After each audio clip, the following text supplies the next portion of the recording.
Communication skills होती क्या है?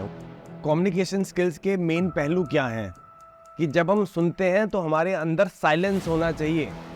जैसे महाभारत में शुरू में भी अर्जुन बोलता है सिर्फ और कृष्ण भगवान सिर्फ सुनते हैं। तो जो अच्छे स्पीकर्स होते हैं वो जनरली स्लो बोलते हैं। The most important thing in the communication skill is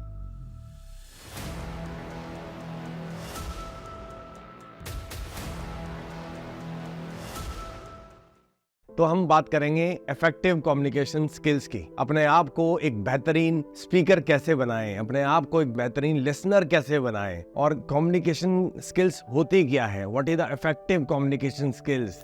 तो कम्युनिकेशन स्किल्स के मेन पहलू क्या हैं? तो मेरे हिसाब से जो सबसे पहला जो स्टेप है ना, वो आता है लिसनिंग।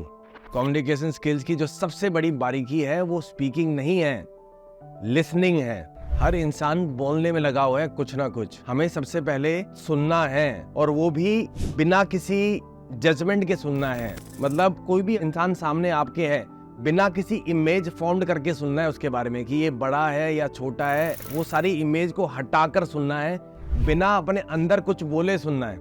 इसी को आर्ट ऑफ लिसनिंग कहते हैं कि जब हम सुनते हैं तो हमारे अंदर साइलेंस होना चाहिए।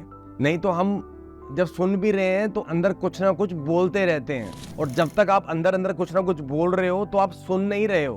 बैठ के जब तक दूसरा इंसान आदमी बोल रहा है उसको बिना काटे बिना तोड़े उसको सुनो, उसको बीच में टोको मत। ये एक इफेक्टिव कम्युनिकेशन स्किल्स का नंबर 1 स्टेप है। क्योंकि अगर आप बोलोगे तो आप वही बोलोगे जो आपको ऑलरेडी पता है। अगर आप सुनोगे तो शायद कुछ नया सीखोगे। हम किसी की डेथ में भी चले जाते हैं और वहाँ पे भी जाकर भाई बहुत बुरा हुआ, जो आया है वो उसको जाना पड़ेगा। जरूरी नहीं है आपको बोलना है वहाँ जाके कुछ, चुप हो जाओ, उसको गले से लगा लेना है। तो कम्युनिकेशन स्किल्स में आपको सबसे पहले साइलेंस होना है और उतना ही बोलना है जितनी जरूरत है। जैसे महाभारत में शुरू में भी अर्जुन बोलता है सिर्फ और कृष्ण भगवान सिर्फ सुनते हैं, और आखिरी में अर्जुन सिर्फ सुनता है और कृष्ण भगवान उसको सारा उत्तर देते हैं। तो पहले क्या करा, कृष्ण भगवान ने समझा उसको अच्छे से कि उसके मन में क्या चल रहा है, वो क्या बोलना चाह रहा है, वो क्या कहना चाह रहा है। सुनते रहे सुनते रहे सुनते रहे। तो हमारे स्क्रिप्चर में भी यही लिखा हुआ है कि जो इफेक्टिव कम्युनिकेशन स्किल्स का जो आधार है वो लिसनिंग से स्टार्ट होता है।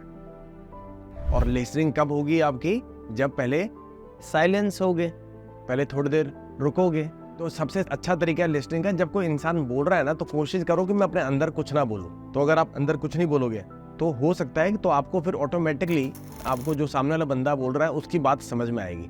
पर नहीं तो जनरली क्या होता है कि हम अंदर कुछ ना कुछ बोल रहे होते हैं, हमारे अंदर थॉट्स चल रहे होते हैं, तो हम दूसरे को सुन नहीं पाते, और जब ढंग से सुन नहीं पाते तो उसका जवाब नहीं दे पाते अच्छे से। तो इसलिए बेटर है हमेशा पहले अंदर चुप रहो, तो ऑटोमेटिकली सामने वाले इंसान की बात समझ में आएगी। कैसे आप अच्छे लिसनर बनोगे? कोई भी अगर बोलेगा उसकी बात सुन पाओगे अगर जहाँ पे आपका इंटरेस्ट नहीं है। अगर कोई आपसे आके बोलता है कि भाई तेरे दादा तेरे नाम 100 करोड़ रुपए की जमीन छोड़ के गए हैं और तुझे कुछ नहीं करना, बस वहां पे जाके 2-4 साइन करने हैं, तो कान खड़े हो जाएंगे? नहीं हो जाएंगे? हाँ नहीं तो क्या कह रहा था, कौन से दादा किधर है, अच्छा कहाँ रहते हैं, वो कौन सा रिश्ता है, सारी चीज सवाल पूछने लग जाओगे, ऑटोमेटिकली पूरी बारीकी से उसको सुनने लगोगे। तो ये तो हो गया एक इंटरेस्ट के आधार पर। बट जो इफेक्टिव ये है कि जब इंटरेस्ट ना भी हो तब सुनना, उसके लिए एफर्ट करना पड़ता है। तो इवेंचुअली अच्छा लिसनर बनने के लिए भी एफर्ट लगते हैं। आगे बढ़ते हैं स्पीकिंग के ऊपर। आपको क्या लगता है कि अच्छा स्पीकर बनने के लिए क्या जरूरी है? कैसे एक अच्छा इंसान एक अच्छा स्पीकर बन के निकलता है?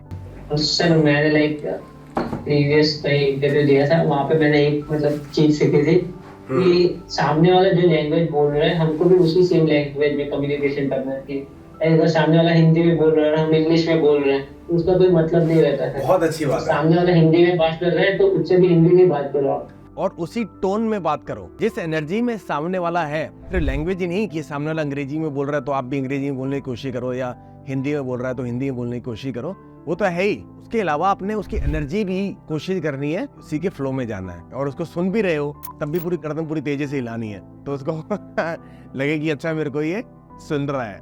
तो हाँ, ये आपने एक पॉइंट बड़ा अच्छा दिया कि उसी की लैंग्वेज में हमने कोशिश करनी है बात करें, अगर आप कर सकते हो तो। और दूसरा इसको मैंने ऐड कर दिया कि उसके साथ साथ हम उसकी एनर्जी को भी अगर हम मैच कर पाए, उसकी वाइब को भी हम मैच कर पाए, तो वो और भी अच्छा है। अगर वो एक्साइटेड है तो हम भी थोड़ी एक्साइटेड होकर अपनी आवाज़ को थोड़ा बढ़ा लिया। जो मैंने नोटिस किया है कई अच्छे स्पीकर्स में, एक वो स्लो बोलते हैं, कि वो तेजी में बड़ नहीं बोलते हैं, दे स्पीक बिट स्लो। हमारे देश के प्रधानमंत्री हैं नरेंद्र मोदी जी, अच्छे स्पीकर हैं, विदेशों में भी जा जाकर वो अपनी स्पीच देते हैं। There are millions here who have roots in India. Some of them sit proudly in this chamber.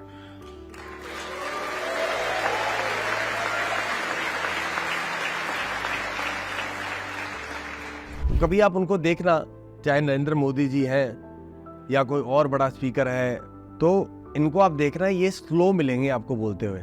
They will always gonna speak slow. जैसे इन्हीं की तरह बताऊं मैं आपको, आप इनसे कोई सवाल पूछो तो उस सवाल को ये जानबूझ के स्लो बोलते हैं। उससे होता क्या है कि आपको टाइम मिल जाता है। तो जो अच्छे स्पीकर्स होते हैं वो जनरली स्लो बोलते हैं। तो उससे क्या होता है, जब आप स्लो बोलते हो तो आपको सोचने का वक्त मिल जाता है, तो आप किसी गलत शब्द का इस्तेमाल नहीं करते उस मोमेंट पे, और आप बिल्कुल क्लियरली आगे डिफाइन कर जाते हो कि मुझे किस तरीके से, जो मेरी जनता है, लाखों लोग जो मेरे को सुनने वाले हैं, उनके लिए मैं क्या शब्दों का इस्तेमाल करूं जो उनके लिए बेहतर रहेगा। तो दे जनरली गो स्लो। और इसके साथ साथ जो दूसरा पॉइंट रहता है, अपनी आवाज को ऊंचा और नीचे करना, ये बहुत इंपॉर्टेंट है क्वालिटी। अगर आपने किसी को एक्चुअली में इंप्रेस करना है बीइंग अ स्पीकर, कभी थोड़ा आराम से बोलो। उससे क्या होता है कि एकदम से आपकी अटेंशन जो कहीं इधर उधर थी वो उस पॉइंट पे आ जाती है।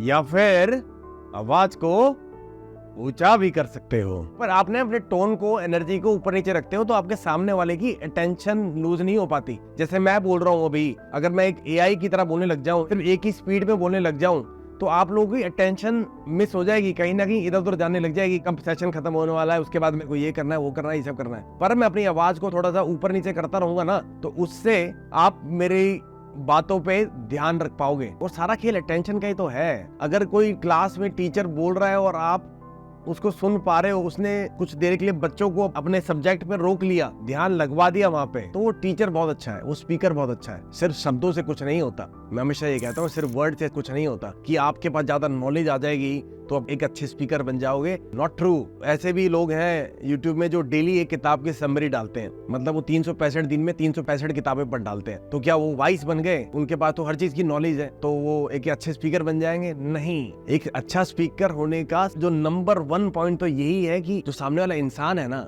उस इंसान के साथ आपने कनेक्ट करना है, उसकी फीलिंग के साथ एक हो जाना है।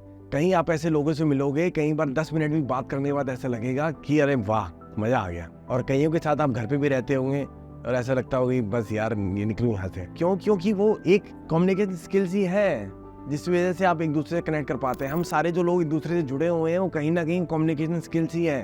अगर आप कोई और लैंग्वेज बोल रहे हो तो हम कनेक्ट ही नहीं कर पाते। हम इसलिए कनेक्ट कर पा रहे हैं क्योंकि भाषा एक है। कम्युनिकेशन स्किल्स में लिसनिंग भी है, स्पीकिंग भी है, but the most important thing in the communication skill is to connect with the other person, connect the vibe मिलानी होती है एक दूसरे के साथ। हाँ, आप कुछ कह रहे थे हसन?